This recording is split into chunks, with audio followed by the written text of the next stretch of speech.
A 10-year-old boy walked with his friends in a scout parade. He wore his vest proudly and carried the American flag with honor.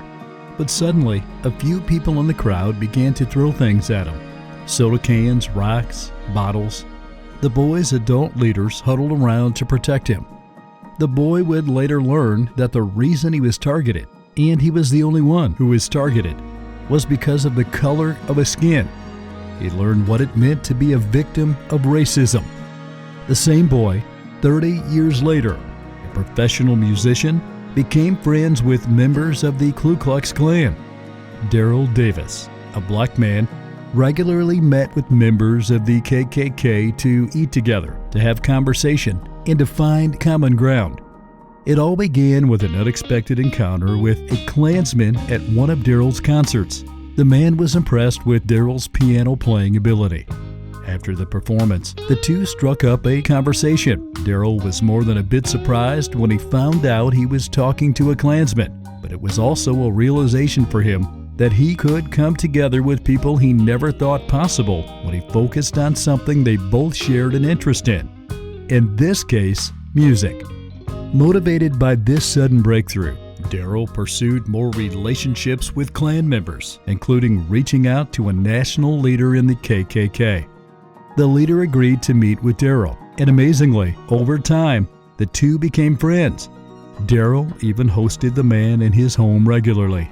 Klansmen also invited Daryl to the rallies, which Daryl attended as an observer. Klansmen and Daryl did not share the same views, of course. A common belief of the KKK was that Daryl and all black people were of a lesser race, and other groups were also inferior, such as Jews. Daryl didn't tell them flat out that they were wrong. He didn't point his finger, accusing them of being bigots. Instead, he listened.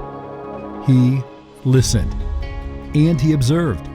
And when the time was right, he respectively raised counter-arguments, gently pointing out logical fallacies and misconceptions. This is called tact, the skill to effectively communicate with others on sensitive issues.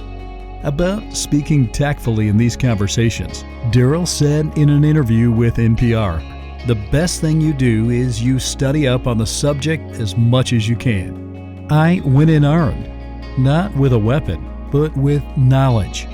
I knew as much about the Klan, if not more than many of the Klan people that I interviewed.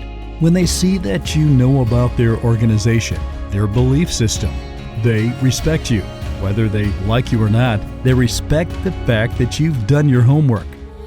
Adam Grant, a psychologist at the Wharton School of the University of Pennsylvania, said on the topic, "You won't get through to people until you've earned their trust.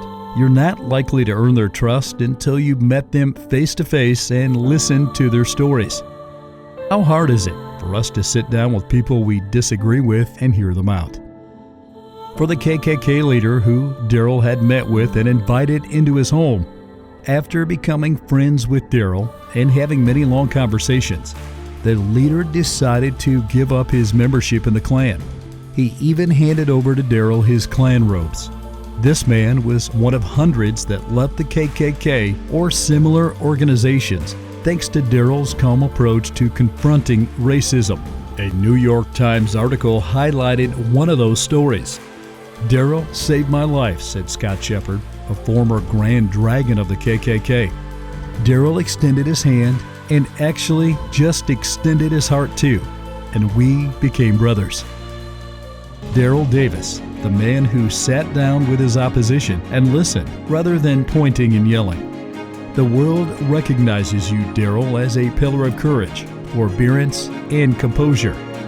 And we're thankful for the incredible example you have given us to resolve our differences. 3-Minute Virtue posts a new video every Monday morning. To see the previous 3MV, click on the link that appears at the end of this video. If you enjoyed this story, click the like button. It helps YouTube promote Daryl's story to other viewers. Daryl said on NPR, "It's when the talking ceases that the ground becomes fertile for violence.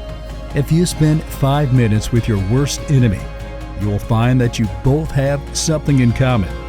As you build upon those commonalities, you're forming a relationship. And as you build about that relationship, you're forming a friendship. That's what would happen. I didn't convert anybody. They saw the light and converted themselves.